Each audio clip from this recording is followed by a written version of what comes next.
Daedalus Stormbow is a fan favorite weapon for early hard mode in Terraria. Most ranged players go for it as soon as possible after defeating Wall of Flesh, and that is for good reason. This beast of a bow shreds the destroyer, and of course it is super good for other mech bosses too. And back in the 1.4 update, Terraria introduced the little brother of this weapon, called Blood Rainbow. Unlike its shiny big brother, Blood Rainbow remained much more obscure. Thanks to the method for dropping it being hidden in such a complicated process, I am sure there are players out there who don't even know this weapon exists, or at least they never used it. But what if it's a mistake to ignore such an item? After all, it takes one of the best ranged weapons as an inspiration and brings it to an earlier stage. Not only that, but it also looks sick as hell. So the question remains, is it a useless item or maybe it's a hidden gem? Hello to everyone watching this, I am Synthbanana and this is Why Would You Use, a series on Terraria items and their usefulness. If you enjoyed the video, give it a like and subscribe to the channel for more videos like this and ring the bell for future notifications. So now, let's see what this Blood Spewer can do. Blood Rainbow has no recipe, so if you want to get it, you need to drop it. And unfortunately that is also the worst part of this weapon. Its performance doesn't matter a whole lot when the way to get it would drive players away from it. First, you need to wait until a blood moon and then go fishing. Yeah, if you are lucky, you will catch a wandering eye fish or zombie merman. Both of them are actually enemies that have high HP, high defense and high damage, so good luck fighting them with any early game gear you have. I recommend trapping these bloody guys in an enclosed area and hit from an opening. Even then it will take a long time to catch and kill a single enemy, so if you are not lucky it may take several blood moons to get Blood Rainbow, as it has a measly 12.5% chance to drop. Now you see why I was saying that people don't bother with it. But the good point is, you can get it as a drop in the very early game since Blood Moon doesn't require any boss skill, so progression wise it goes right around here in the early pre-hard mode. But Blood Rainbow is not like the other bows that you know. Instead of shooting arrows, it summons red projectiles from top of the screen down on enemies. So 1. Projectile behavior is obviously different, which we will cover in a bit, and 2. Since it turns arrows into blood, you cannot use special arrow effects.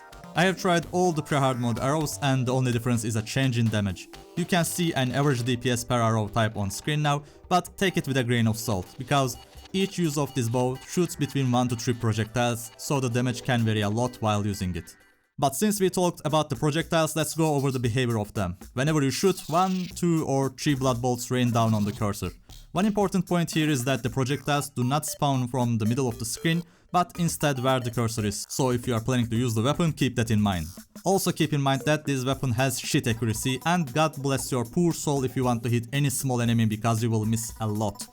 I even tried to increase the accuracy by using a gravitation potion in hopes that it will confuse the game and projectiles will spawn from somewhere else, but nope, they act like everything is perfectly normal.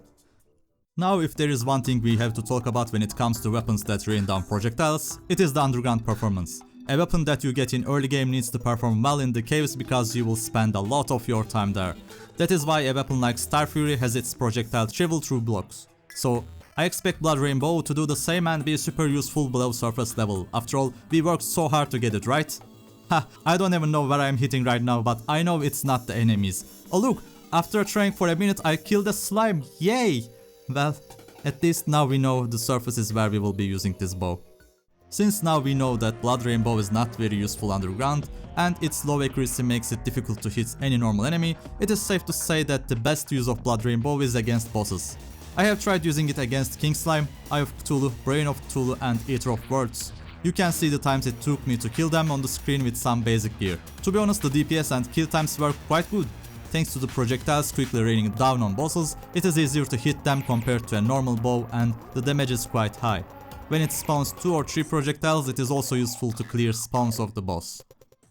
But these times alone don't give us a whole lot of information. What we need is a comparison with other weapons. So I choose Eater of Worlds for the DPS test. And the weapons I chose were from the same damage type and progression points, so we have Gold Bow with Jester's Arrows, Musket, Mini Shark and Boomstick. All of them are obtainable before killing any boss, and even though Boomstick is a bit of a progression skipper, a lot of people use it, so it is only fair to cover that here. And to my surprise, Blood Rainbow has given a pretty good result. Of course, it can't compare against Jester's Arrows when the target is Eater of Worlds, but there is only a 20-second difference. And to be honest, I am also surprised how much time it took me to kill Eater of Worlds with a musket.